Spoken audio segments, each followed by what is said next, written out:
Hey guys, Stu here. Just a quick note on today's podcast.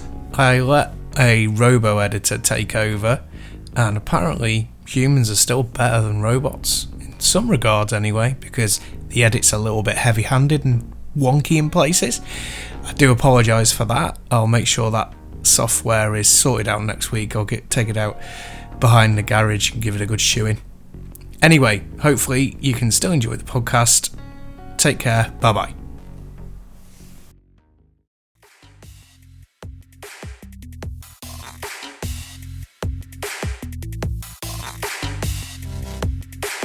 Hello and welcome to the MHG podcast. Once again, I'm your host Bradley, and joining me this week, I promised him I wouldn't go on about the Steam Deck because he hasn't got a Steam Deck and I've got a Steam Deck. God, I've done it, haven't I? I've already mentioned the Steam Deck. Sorry, I didn't mean to mention the Steam Deck. How you doing, Stu? Steam Deck. I was like John. It's like that being John Malkovich. Yeah, being John Malkovich. Everything was Steam Deck. Yeah, no, I totally... it's really funny. I'm not jealous. I've got one coming whenever, sometime between now and June, apparently. I'm just like really chuffed for you because I can still play the games that I'm going to be playing on it because I'm playing them on Steam, obviously. But I really am looking forward to being able to sit on the sofa and just game literally all night, basically, on new games. It's really cool. It's really weird that, the battery on it is, you could get a good 5 hours if you're playing certain games. Nice. I was playing some Sudoku on it. I was really pushing it to its limit. Wow. With Sudoku. Easy battery, no problems. Binding of Isaac, no problems at all. Wreckfest hammers the battery, and their Abichar desk job murdered it. It went from 85% down to 30% in half hour. Yeah. But yeah, it's a first revision. It's the first attempt at it. You can plug in external. Some of the suggestions I've seen along the lines of get a power brick, and that'll almost double what you can get out of it. So I'll look at that. And I dare say you'll get some people make some clever, fancy accessories for it and whatever. But yeah, no, it's really good. We've got a special we'll be doing in the next couple of weeks once I've had some time with it. But oh boy, it's good. Yeah, I'm really excited about being able to tinker with stuff and get it going. And yeah, it's gonna be excellent. Yeah, and honestly, one last thing I'll say about it, this probably won't be the last thing. I'll probably drop it in a couple of other bits. But the other thing is Microsoft Cloud Gaming on it is semi-officially supported. So Microsoft give you a guide on how to install it on Steam Deck on their own website. And once you're in, it's flawless. I played Forza Horizon. I played a bit of Major League Baseball, the show 22. Barely any noticeable lag. Not to the point where it's unplayable. It's like a few moments of getting adjusted to the lag difference to playing natively, and you're good to go. So yeah. And it's not even been cracked open yet. That's the thing. That's it. Yeah, it's amazing. It's as a platform, it's like a load of an amateur football team being invited to play at like Wembley or San Siro or something. The platform is absolutely amazing, and there's so much that's going to be running beautifully on it. At the moment, it's a little bit amateur, but the platform is there for beautiful stuff to happen, and it's already started, and it's only been out for about a month and a half. Yeah, and I've got on mine, I've got a grand total of 1,600 Steam games and 270-ish. Are verified, sorry. Yeah. The ones that aren't verified or are unknown seem to work okay. And people have done community controller support that you can download and stuff like that. So even the stuff that's not verified on the whole so far has worked quite well as well. Again, I'm just looking forward to seeing what this does, but being able to play Wreckfest handheld means I don't need to get the Switch version now. I've got a feeling this might have more of an effect on the Switch than people might initially think. People love accessibility and they love cheapness. And like, if you get something that's powerful and cheap, it's basically hitting all the right notes. And I can see it really taking off because it'll turn the heads of people who aren't techie. I really think so. Yeah. And in terms of... Because Sorry. I was going to say, the main thing it's got with it as well the thumbsticks and the controller layouts better than Joy-Cons. Right, yeah. Again, I'm not dismissing the Switch. I love the Switch still, but in the near week I've had this, or 4 or 5 days I've had this so far, the Switch hasn't come out of its dock. I've owned 3 Switches, so we're spending that much money on it. I'm allowed to say anything I like about the Switch, and nobody can gainsay me. But I like it, but it's best for Nintendo games, I think. But yeah, what I was going to say about compatibility is you need to do, if like one of the games you love doesn't work, is go on some Steam Deck or Linux forum and go, this doesn't work. I bet you no one will ever be able to get this running. And then 5 minutes later, someone have coded it so it works. If you went on there going, could somebody please code this so it works? You get a load of, that won't work because the pseudo query, blah, blah, blah. But yeah, just tell them it can't be done and it'll be done in 5 minutes. Oh, this is impossible. You lot suck. Exactly. But what's really impressive, the base model of the Steam Deck is also, what is it? It's only 50, 60, 70 quid more than the OLED Switch. Yeah. It's about the same price. So as a normal Switch, about the same price as an OLED Switch. What I found out is the eMMC drive, completely upgradable. Awesome. So you could put a proper MVM2, whatever it is, M2, MVN, or the updated SSDs in there. You could get like a 256 for about 40 quid. Yeah. So it's the micro SD games, I'm fine off it. I'm going to shut up now. For now on the Steam Deck, because it will be the special that we're doing next week. Right. But do you know what the Switch and the Steam Deck have in common? I've no idea. They play video games. Ah, of course. And talking of playing video games, segue, what you've been playing, Stu? I've been playing video games, and I've actually been playing quite, but I'll limit it to 2. And the first one of those is Days Gone on the PC. And wow, yes. Yeah. And yeah, it's funny. I've not played all that much of it so far, but in a kind of weird turnaround, I really like it. And it's apparently, most people say your initial impressions are going to be underwhelming and you need to get to 10 hours in or whatever before it starts really hitting its stride. And I turned it on and I was like, this is great. But I don't know whether that's just because I was given a low expectation, probably because of that. But yeah, no, it's not really worth talking about the game very much because everyone who wants to have played it by now.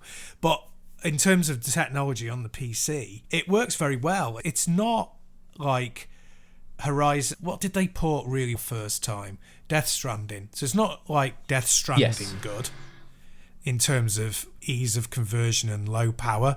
Like Death Stranding, you can whack everything up to full, stick it on in 4K, and it runs 60 frames perfectly and 120 frames if you've got a powerful PC. It's quite low effort, but Horizon Zero Dawn, they managed to bugger up at first and then it got better. Days Gone, apparently when it came out on PC first a few months ago, was running like a dog, but it's not too bad now. It still uses up too much resources for what it's actually putting out, but it looks really good. And I've got it, everything's maxed out, running at between about 70 and 90 frames per second. Yeah. Never dropping below 60. And this is in ultra wide. It's 1440p on my ultra wide, so it's like midway between 3K and 4K. And yeah, I'm really enjoying the game. It's basically a slightly tweaked, slightly differently focused The Last of Us with a totally different type of story. And the character you play is a bit of a dick, which is actually a nice change. So the Sons of The Last of Us, Sons of the Last. I thought, what they'll do is, and they probably still will do this, but I thought, in the first hour it'll turn out that really they're bikers with a heart of gold. What they do is they rob from the rich and give to poor orphans. But so far there's been none of that. We carry weapons, we kill people with impunity, we steal. It's just totally, they're all arseholes, and that's absolutely fine. I don't mind playing an in a game because I'm one in real life, so that's all right.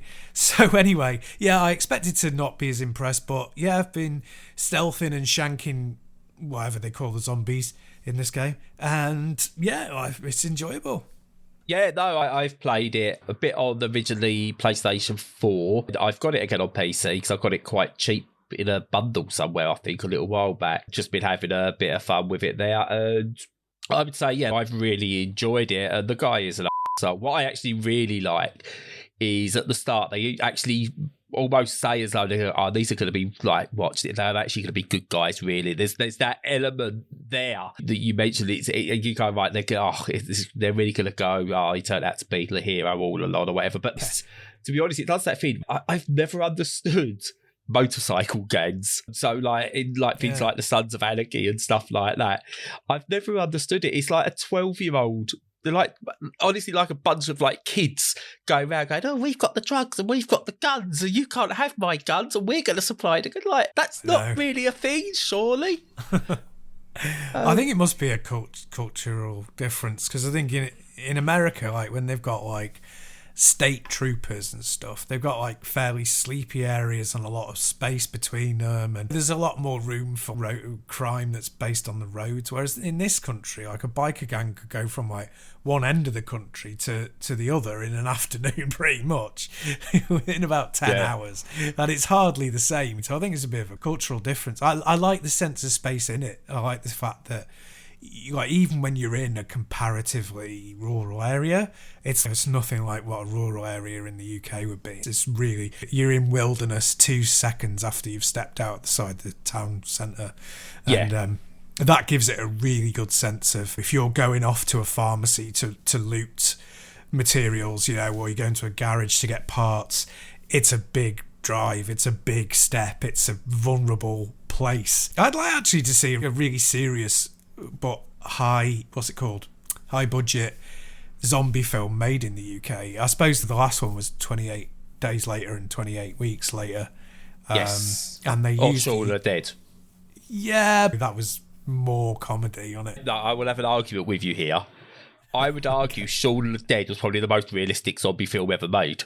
Well, it might be. It's not very gory though. Doesn't need to be. But the reaction is a typically British reaction. Oh, yeah. Oh, absolutely. Yeah. I think if you played it too seriously, then it just wouldn't work. Yeah, yeah. Oh, what's it called? Dead something? The Charlie Brooker Channel 4 one. Dead Set. Yes, Dead that's Set. Brilliant. Yeah, that was good. Anything Charlie Brooker is good. Yeah, it is. But anyway, back to video games. Yeah, Days Gone. Cocktails vs. Zombies, by the way. Give that a go if you want a good comedic zombie film that is bad but brilliant. Fair play. But I'm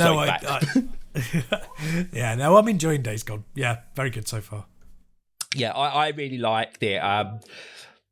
It's one of those games where I'm hoping it does get deck support, because it's great for playing for half an hour, potter around for a bit, do a mission, get back to your safe house and stuff like that.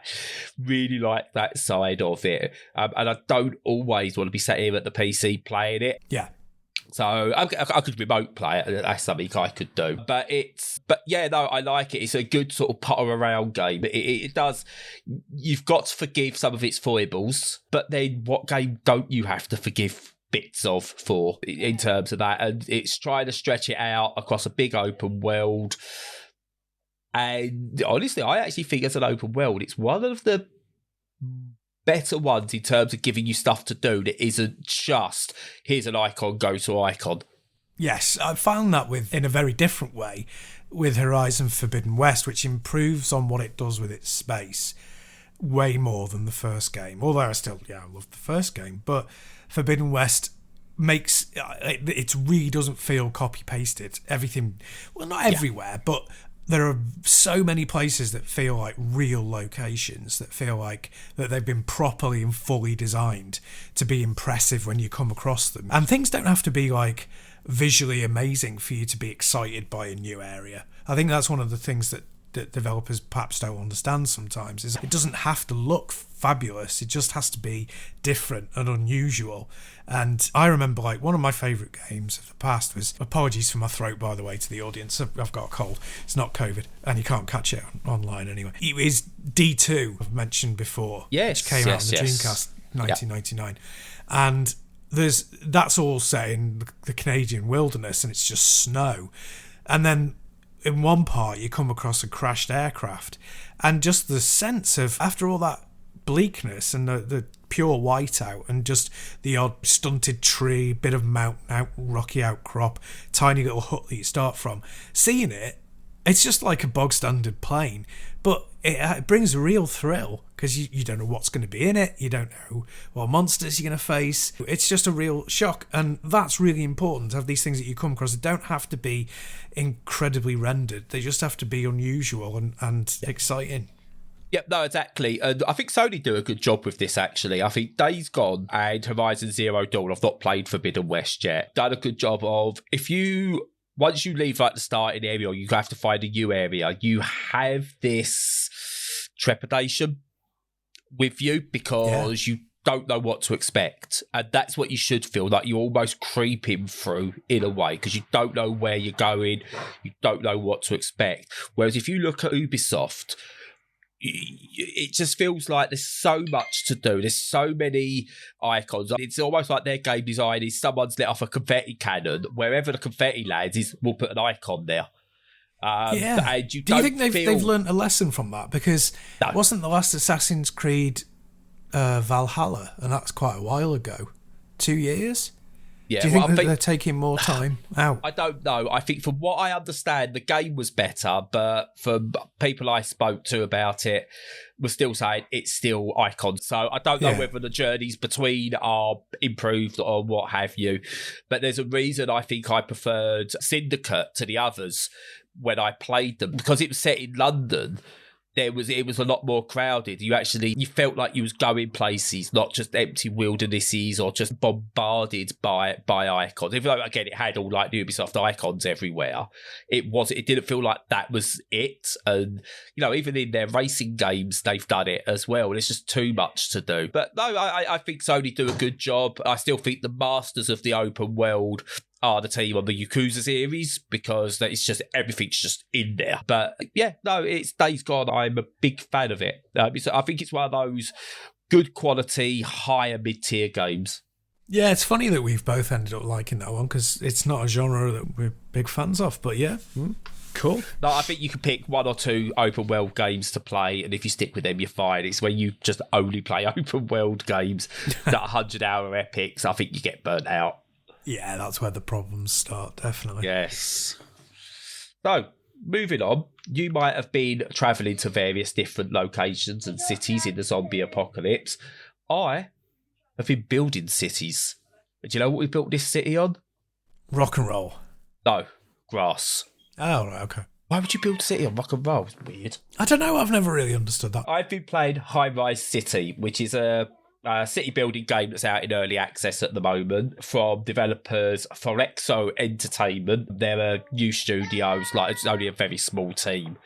But essentially what you've got here is, I'm going to make the comparison first and then backtrack from the comparison. And you'll understand why in a minute. What you've essentially got here is an even India take on City Skylines, which is already an indie take on SimCity. When you first play the game, the visual style, the grids on it, the way roads are built, all of it just screams City Skylines clone. But what it's done, it's gone, right, this is what works. This is why City Skylines is a good city build and what it does really well. So this is what we're going to do. And it's got all the different feeds. So you build roads, districts, etc., etc. But what City Skylines is essentially a glorified traffic management simulation. That's where City Skylines excels. Whereas Highrise City is more than that. It's more based on a tycoon game. Economies is the major thing. Obviously your networks, if it matter, but the economy.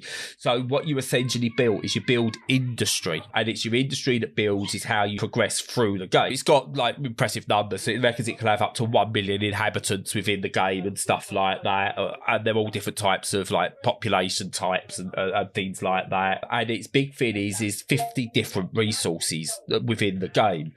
And you use those resources to, again, just like make sure the city runs in a network, like an economy network. And it's really good so far. I've put a good couple of hours into it. And again, it lacks some of the polish of City Skylines, but City Skylines has been out for many years. It's been modded by a dedicated community, and they've gradually got more money to do with what they want within this. But as I said, yeah, what this really does well is economy and resource management. So you've really got to look at how it all fits together, and little things like where you place these things has an effect, and how they all work together. So if you've got something that's like miles away, but is meant to be feeding something else that's miles away quite regularly, and you've not got the best route for that, then you've got to look at that. Or is there a way that you can bring it closer together so they can work closer together? So you might have like agriculture doing one thing with this other thing, but it might also then need to feed into a city and produce the resources for that, for them to do their bit. And you've really got to think about it. It moves at a slower pace than cities, and I really like that. But yeah, I just a few hours in with it. I'd say probably 4. If I could be bothered to go and load up Steam, I'd go and have a look at how many hours I've put in. But yeah, really enjoyed it. There's going to be Steam modded in it, so it's only going to grow from there. Good alternative. Awesome. If anyone goes and looks at this on the Steam homepage, I've just loaded it up now just to double check. And yeah, every time I look at this, I have to go, oh no, it is Highrise City, it's not City Skylines. Because just that initial zoning and building, the grids and everything that are there, it does it all. They're wearing their influence on their sleeve, but they're doing their own thing with it without just trying to do an over-the-top hook with it. So again, really good. What I would say is if you're not a big fan of city builders, it's not going to change your mind. Simple as that. Well, I absolutely can't stand them, so I won't be doing it. There you go. No, enjoy it vicariously. Yeah. But I really... and again, with most games, he's got a soundtrack as well. I think I got the soundtrack with mine when I got it. I don't know why a city builder needs a soundtrack, and I don't think the soundtrack's all that good. But not a dedicated, separate kind of digital download type thing, no. No, it's good. I enjoy it. So, yeah, it's one. I'm hoping it's more accessible than cities. With cities now, I've got so many mods. It takes ages to load, so I've really got to be in the mood, whereas this boots up quite quickly. That's a bonus it's got. Hoist by your own pet toad. Yes. I've been playing something that has been talked about a fair bit. It's Slipstream, which is a retro racer. Yes. And yeah, I've been really enjoying this one.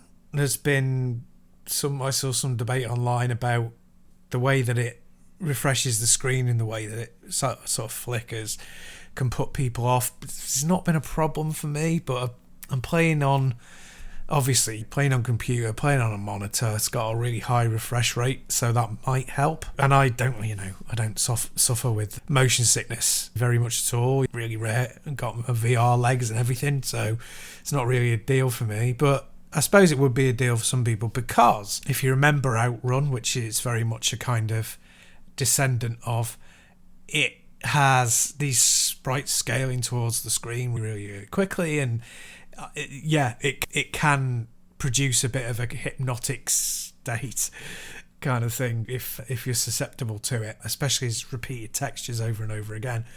But the game itself is really good. At first I really struggled with, because it models itself after Outrun 2's drifting, less so than the original game. And I struggled with it at first until I realised that even though it's an analog game where you can play it digital, but it's designed around being analog, you activate the slide digitally. Go accelerate, brake, accelerate.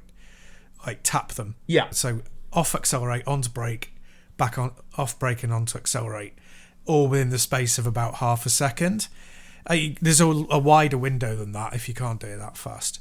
Somewhere between a quarter of a second and a second is absolutely fine, but it's a digital process. If it reads those input, and I know I'm starting to sound like technical about this, but I'm doing it for a reason. It's because I think it might put some people off, because I've heard people say that the game's really hard, and I find it challenging, but I don't find it really hard. But that's because I worked out quite early on. You have to tap in that sequence to get yourself into drifting.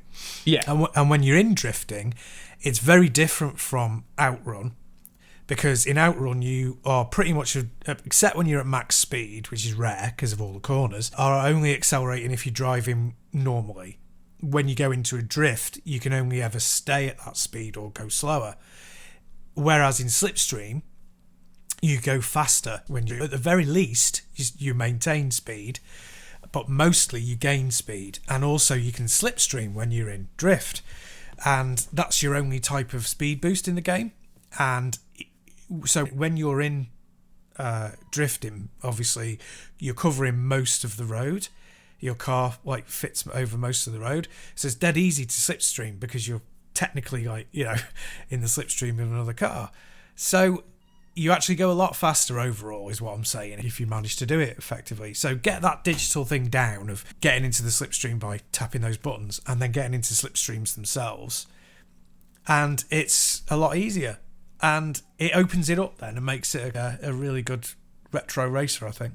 Yeah, I've looked at this one, and I'm very much in a camp of I'm not sure I can physically handle it. Purely the fact is, it just looks like it's being played in reverse too. That there's that issue with it. I know a few people have said about that, and I know that's an illusion you get with when you see something spinning and it hits a certain speed. It then looks like it's going in the opposite direction for a moment before it then goes back. Yeah. So I know why it happens, but I have issues with, if I get lots of flashing lights and bright colours all over the place, that causes me issues with my eyes anyway. I don't want to put myself playing a game where I could do myself physical harm, where I can help it. I even need to turn down some of the effects on Tetris Effect. That's where I am with stuff. I don't know what the accessibility options are like on this game, but yeah, even the trailer hurt my eyes. So, but it looks fun. That's the one.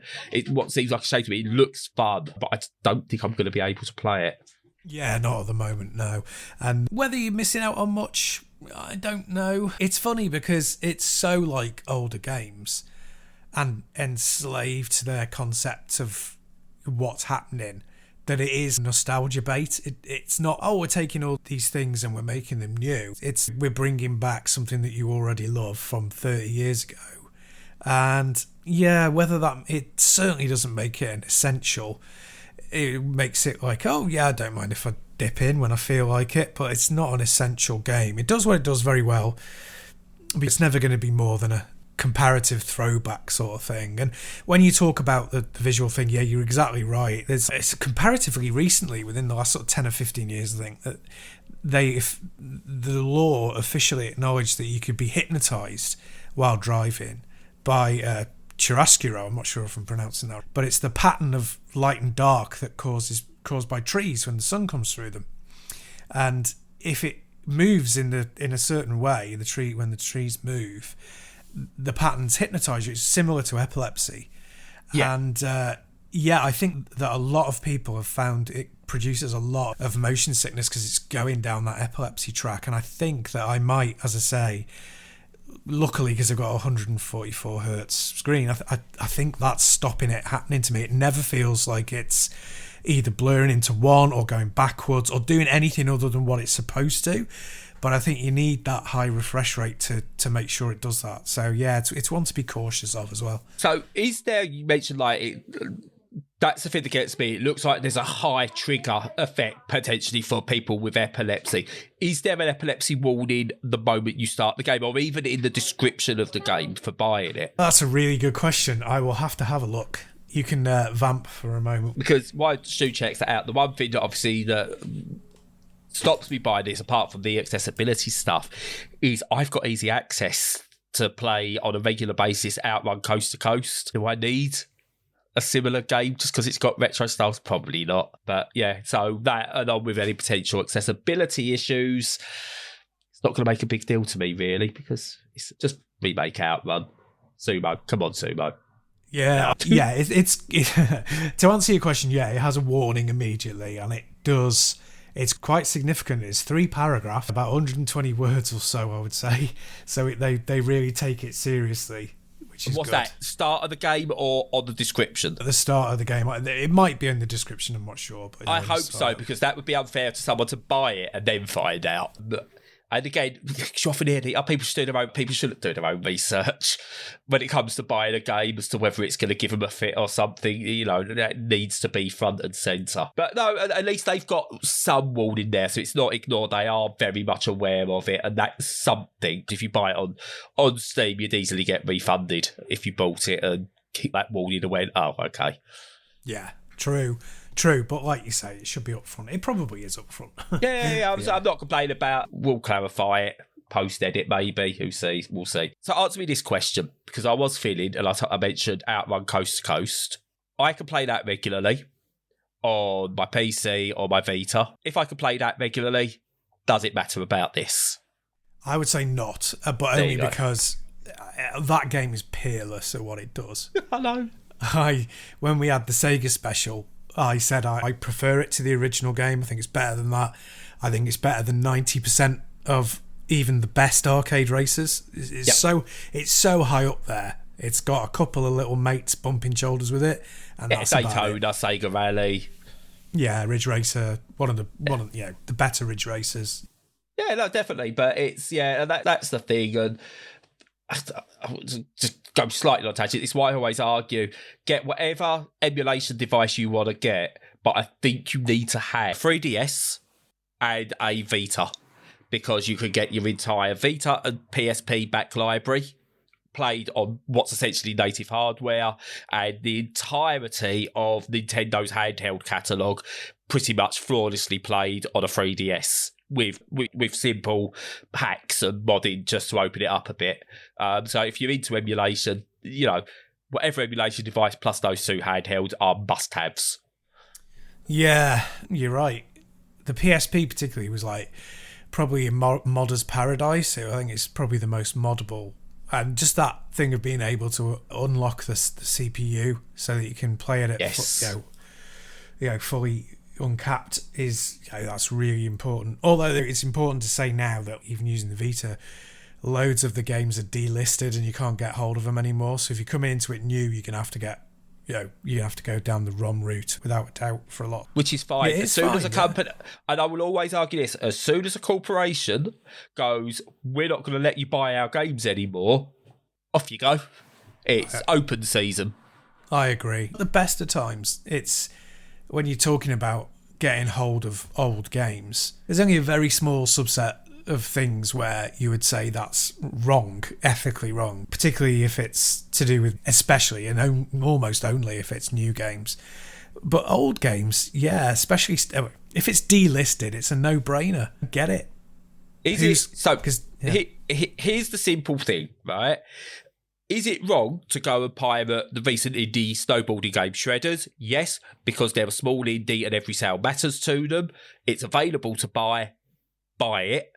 Is it wrong to go for ROM from somewhere on SSX Tricky? No, because EA won't let you buy that game anymore.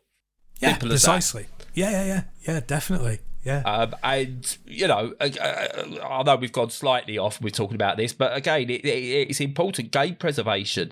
Even modern re-releases, they're so imperfect, there's so many barriers with them that I'm not playing the original game I had. That's what I want. The ROMs, the original ROMs, pretty much now are just those original experiences, often enhanced in the right ways because the community does it. The community will always do a better job than the corporations because they care. Yes, yeah, that's right. Yeah, they'll iron out all of those niggles and stuff because they want it to look and play properly. Yeah. Yeah, and they don't just want to make a quick buck. Yeah, precisely. But it's a distant world, really, isn't it? I hear a segue coming. I've been playing Distant Worlds too. There it is. Segway.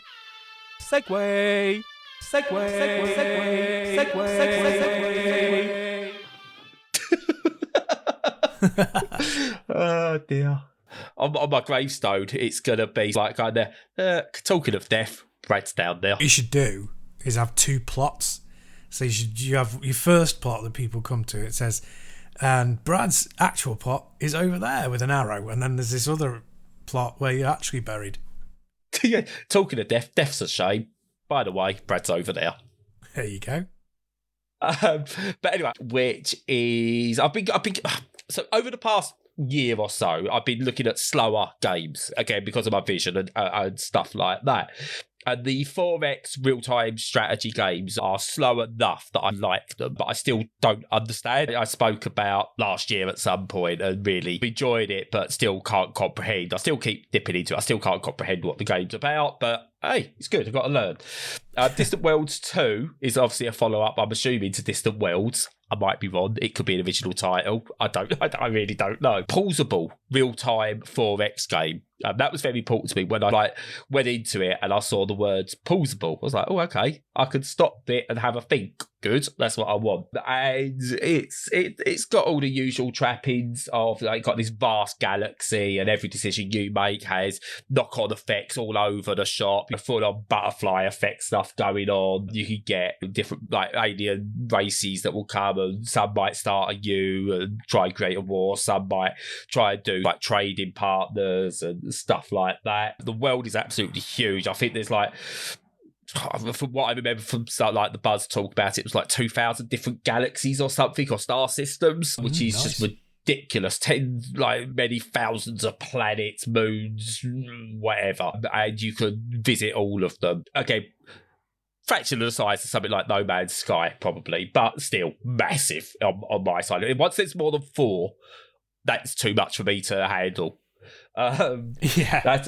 It says 4X. Why is there thousands? I don't know. But yeah, like typical space epics, you choose whether you want to be on the side of good or bad, or what sort of play style you want. You start off, you build up, you expand, and it takes in all these different elements, and it's all right. Fully customizable, loads of good stuff on there. Enjoying it. However, and there's a big however, it shouldn't be released yet. Oh. Does so much so damn well, but it should not be released yet. Yeah. So the reason this should not be out yet, it crashes constantly. I've wondered if it was me, done a search, and yeah, it's being review bombed to hell at the moment on Steam and stuff, because it just crashes a lot. I don't know what I'm doing, so it doesn't affect me too much. Doing stuff over and over doesn't really bother me, because it means I've done that wrong, because I'm guaranteed to have done that wrong at some point. I can redo it again. But for people who know their stuff with these games, it's got to be horrible. And it's clearly not finished yet. It's not released in early access. It's released as a full title. It's not good enough. Yeah. Which is a shame, because I say it's like I finding it a bit more accessible. Still confusing as hell to me. I'm not going to give you any sort of like my thoughts on the ins and outs of these systems and how they all come together and how it's better or worse than this. It's still all incomprehensible to me, but I like trying to learn them. Trying to learn quantum mechanics. You never get it, but hey, you might sound a bit more intelligent because you play it. Yeah, some people just get it. Like yeah. I've mentioned before, I've played 4X board games. I've never played them on PC, but I've played them in real life. And yeah, I'm just there. Oh yeah, like I've built 3 factories. I've got 3 fields that are currently being farmed, and I've got into 1 scrap, doing quite well. And then everyone else is like, yeah, I own part of the galaxy now, and the next person's like, yeah, I've invented my own universe and I own that, and I'm like, all right, okay, well done. I'm just happy here in the corner. That's what I want to get, one of these games where you can go into it and just go, I've got my little plot of land and I'm happy.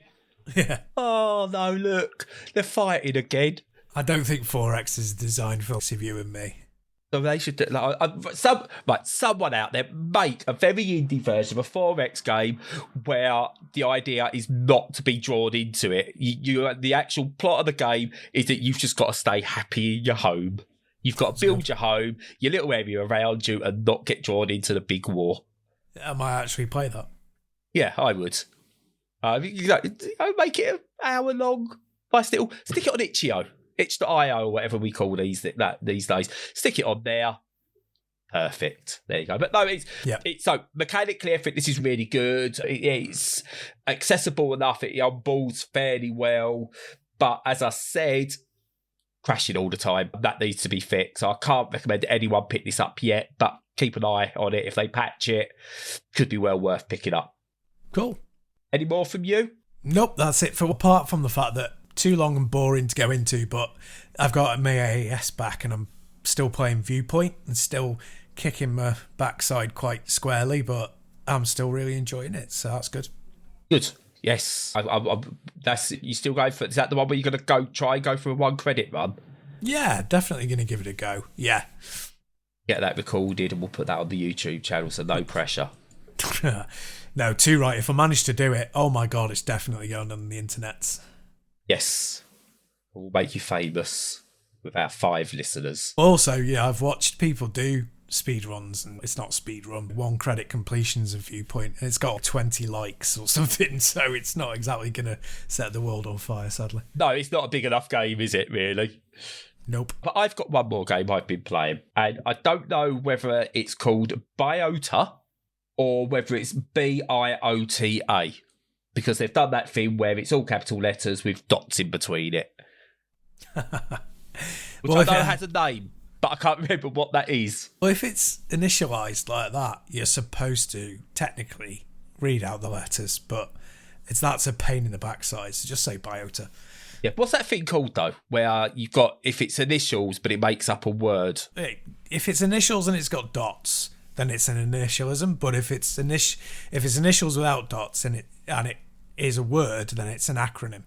That's the word, an acronym, but it's not. But anyway, BIOTA, B-I-N-G-O, and BIOTA was his name-o. There you go. I like that one. Thank you. That's just come out at time recording. I think it came out we recorded on a Thursday, came out on this Tuesday. I've had it for about a week or so. It's an 8-bit style Metroidvania. So if you think Axiom Verge, the first one, and there was that one with the cat in a spacesuit, and I can't remember what it was called now, but that was really good. But that was like, again, really 8-bit. Can't remember what it was called, but I enjoyed it, ADHD. It's, really 8-bit, like really like basic colours. Looks like it'd fit at home on a Game Boy or something like that, or a NES is what they're really going for with the aesthetics. It feels like an 80s/90s Metroidvania in every possible way. The way you progress, the way you upgrade, get different weapons, encounter different bosses, changing things up little bit. So it's got like a flying into the screen shooter bit on there, and there's like four colour palette I think it uses, so there's like tons of them you can switch between. 6 or 7, maybe 8 playable characters in there to really give it each time you play with each different character, and even the different colour palettes makes it feel like a different game. As I said, it throws up little mini games in a way where you like either fly ships or submarines and stuff like that changes up the gameplay enough to keep it feeling fresh at all the right points. But yeah, it's just really fun. It's not the best Metroidvania you'll ever play, far from it. But at the same time, I don't think it needs to be. Do you like these sort of games? Yeah, here's one that you might like. And it seems happy with being in that position. I don't know if this is on Switch or not. I've got it on Steam, and I'm not going to say it, but I think it'd be perfect for the Switch. So make of that what you will. Lovely little pick up and play, and it's very simple control. So again, you haven't got to relearn the game if you don't play it for a few weeks or something. Fairly short. I think you can get through it. I think I completed it in about 5 hours. Now that could mean it's a 5-hour game, or for normal people it's a half-hour game. I don't know. It took me about 5 hours, I think, to get through it.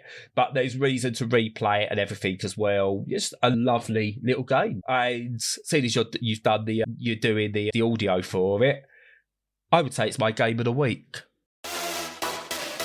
The game of the week. The game of the week. Nice. Yeah, no, it looks really good. Was it Gato Roboto you were thinking of? Gato Roboto, yes, I love that. Was really good. I've not played it through, but yeah, it seems good. I played a lot of that was short as well. Panzer Paladin, that was a similar sort of theme, very NES themed. Yeah, lovely. Yeah, can't complain with that. Yeah. And what I like about these ones is they're curated as well, in terms of like it's got a certain level structure. It's not all randomly generated, which a lot of Metroidvanias went down. So like Dead Cells did it, which is fine and everything like that. But that's because they're rogues. This isn't a rogue in any way, shape or form. It's pure Metroidvania with some other sprinklings thrown in. So absolutely lovely little game. I'm just going to check. About £7.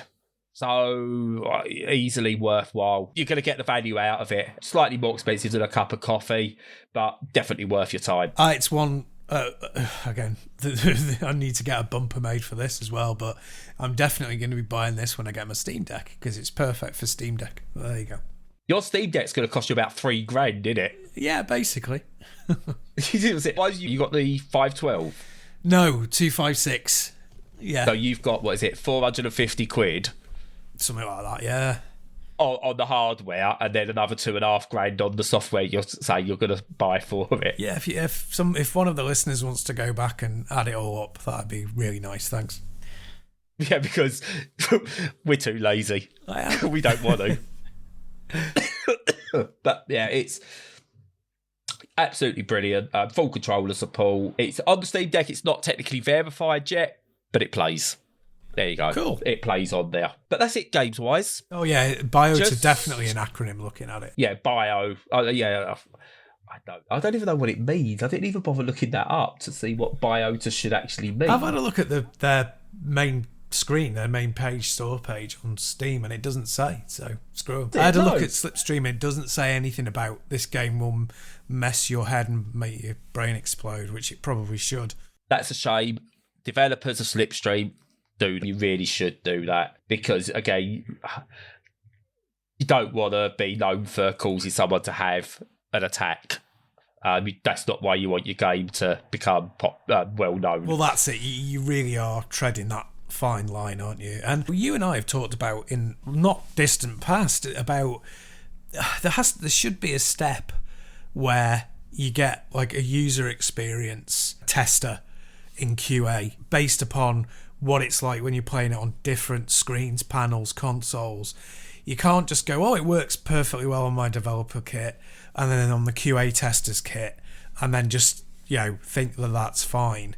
Because you can have people who've got like suboptimal stuff or even brand new stuff that just doesn't happen to fit perfectly in with what they've got planned, and then you're buggered. I saw a video the other day that said the most popular or common card for Steam users is a 1660.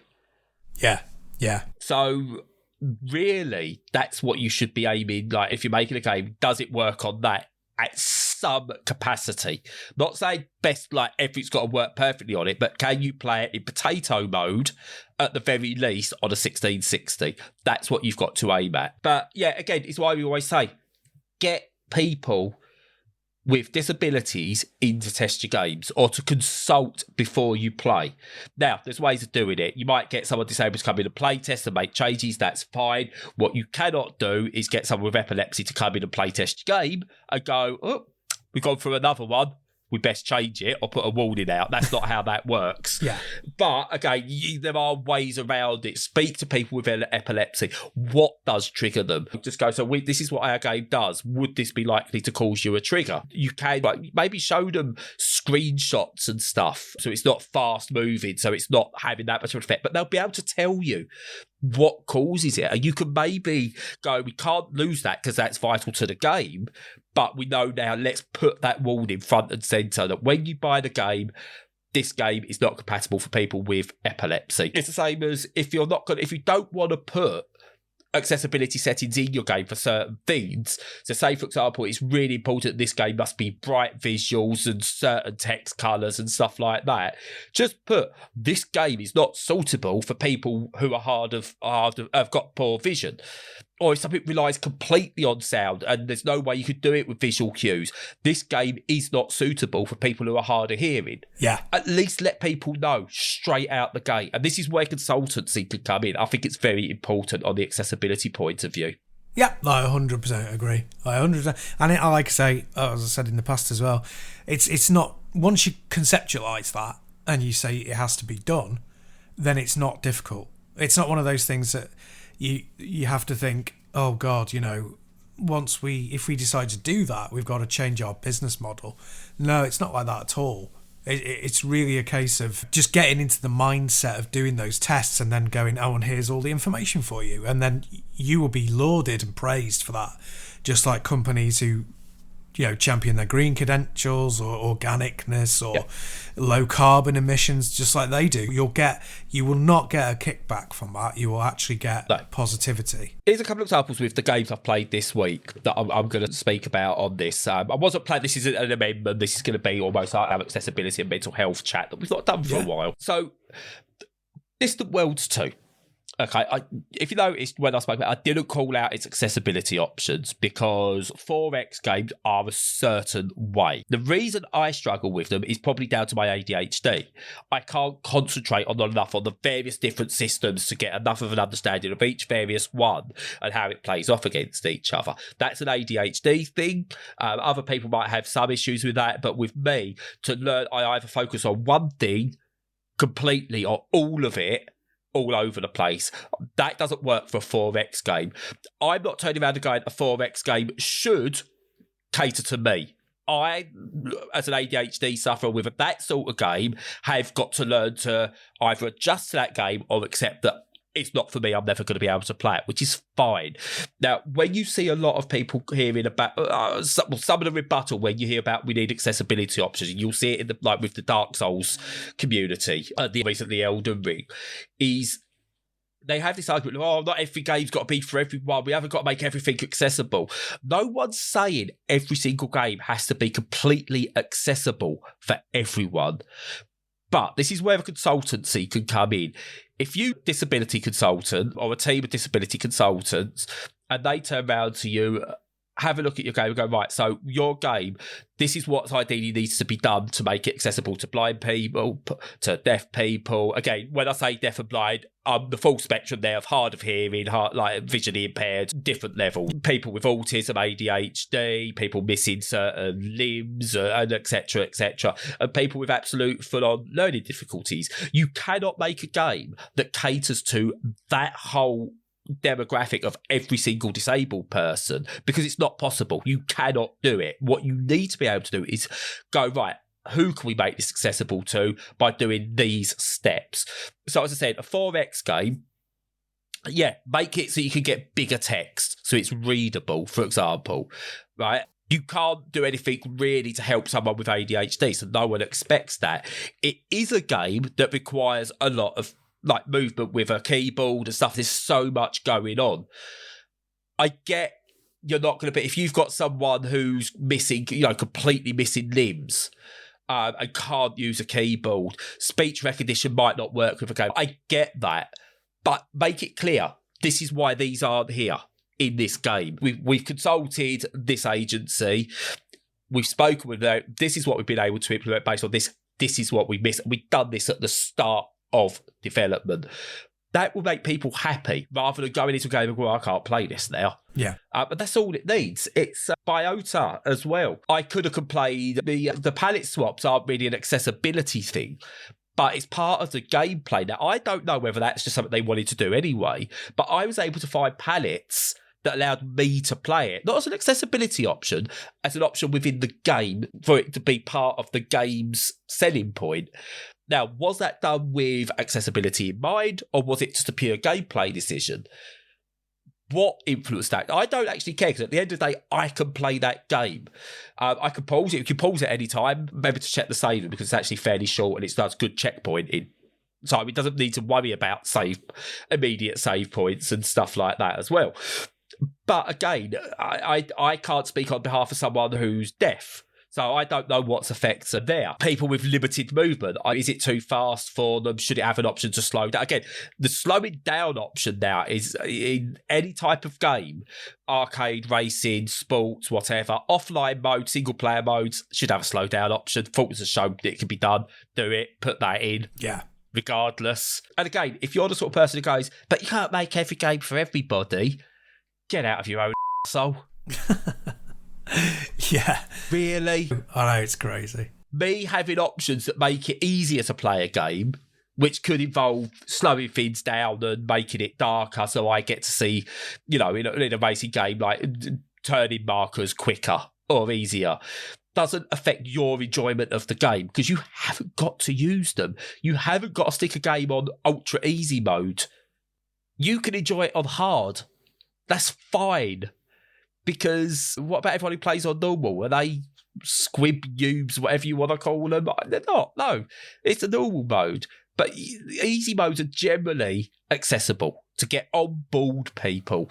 And generally, if someone starts with an easy mode and it's too easy, guess what they do? Go on, Stu, have a little guess what they might do if it's too easy. Well, they might just bump up the difficulty a little bit.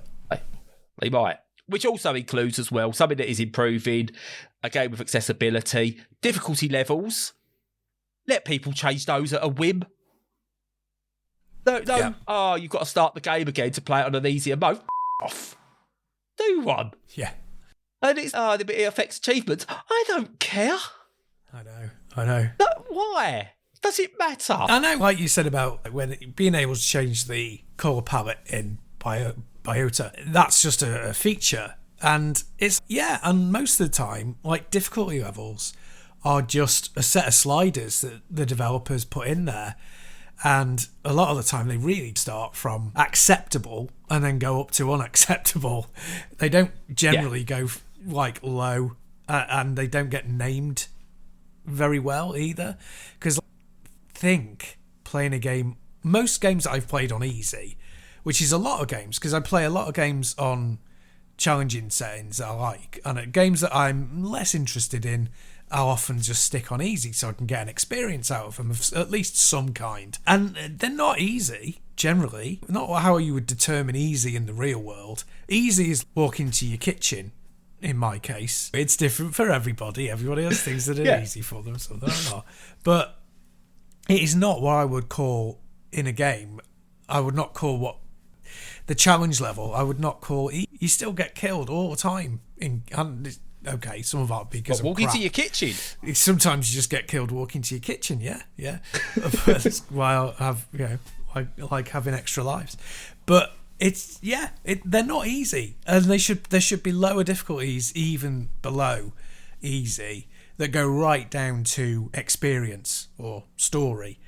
And some games have that, but not very many. And I think it's great when they do. Silent Hill 2 did it 20 years ago, and it's hardly ever been done since. No, see, Laura K. Buzz, I watched a video of hers recently as well. She made a really excellent point about it, which pretty much surmised that the most hindering disability for getting into a game is visual impairment. If you're deaf, you can see to get into a game. If you've got limited movement, you've probably already got some kind of adaptive control for that. Again, it's not, let's dismiss those and only count on what are blind people. But in terms of the biggest hindrance to starting a game, it's visual impairment.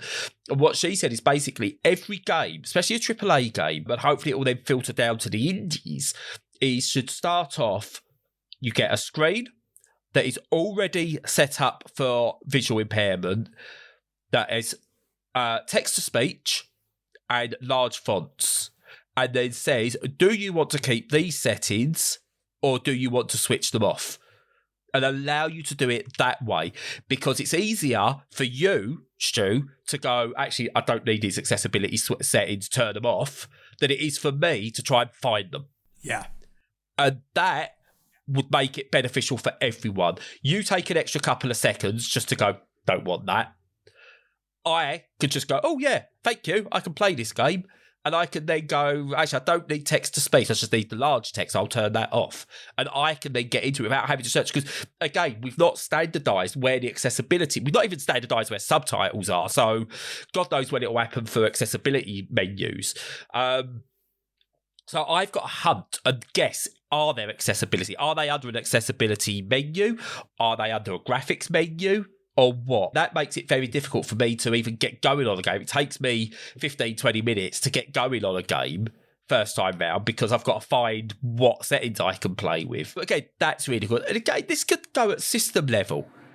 Right? Yeah. If you've got a system level on PC, Xbox, PlayStation, Switch, whatever, that says console setup, before you start a game, do you want all accessibility options on by default or off by default? If you choose off by default, you skip that initial pop-up of this is our accessibility options. Do you want to turn them off or on? If you have it that you want that option on, at system level, you then get that list of, right, here are the accessibility options. Yeah. I don't see why that can't be done. If it's A, you go straight through to the game. If it's B, you get your list of options before you go into the game. I just don't see why that's not possible. Yeah, I completely agree. It seems ludicrous that it's not. It really does, and it's so easy to implement, and such a thoughtful feature that it has a chance to redefine the way that people look at these things. Because if there's a barrier in front of people, most will try and defeat that barrier so they can get some entertainment, but some will not, especially if they're younger and the gatekeeping is done by their parents or their whomever is in, what do they call it, guardian, anyone who's the adult in charge sort of thing. If they're the gatekeeper of their entertainment, they may not understand that there are options buried in a menu, and if it's there presented to them, if they understand that, if it becomes normalised that that's what's there, then it opens up that avenue, and you've suddenly got a whole new audience. So I think it's madness that it hasn't been addressed. But then I think ultimately, knowing how easy it is to do it comparatively, I think it comes down to systemic bigotry. And that doesn't mean that the individuals and the individual developers or publishers are necessarily bigots, but because as a society we're bigoted against people with disabilities, that filters through and you don't think about them. It's bigotry by omission rather than inclusion.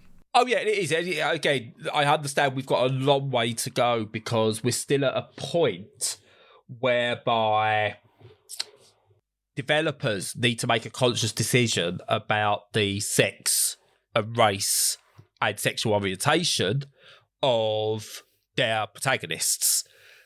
And whilst we're still having to make conscious decisions about that, accessibility options, I think, are a long way off as becoming standard. But I hope as there's more voices, and Laura K. Dale is massive. I think she's one of the most impressive voices when it comes to this, and I will beat that drum as well.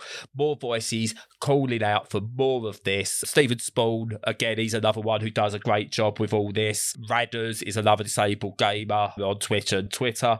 All of them are calling out, and hopefully it just gets, let's say, grandfathered into game, and I'll be okay with that. Just as long as we see some movement. I agree. Any shift in the needle has got to be good. It would be lovely for it to be completely solved overnight, because it is not even a problem. It's not even a challenge. You know what I mean?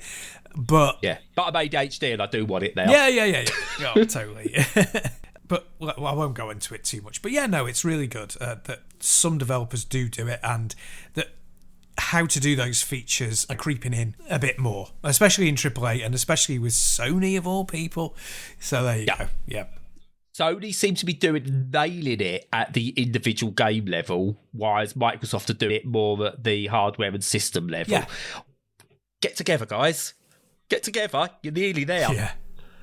Yeah, so you're so close. What I love about Sony as well, especially with Last of Us, is they've gone, there's a tiny backlash about gender and sexuality or whatever, and they just don't give a shit.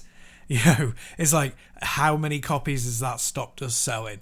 Is that going to change at all what we do with the next game? Is it frick kind of thing? They're absolutely like, some people don't like it, so that's brilliant. More developers now, and I think even some of even the bigger publishers are now turning around going, don't like it, we don't really want you as a customer anyway. Yeah.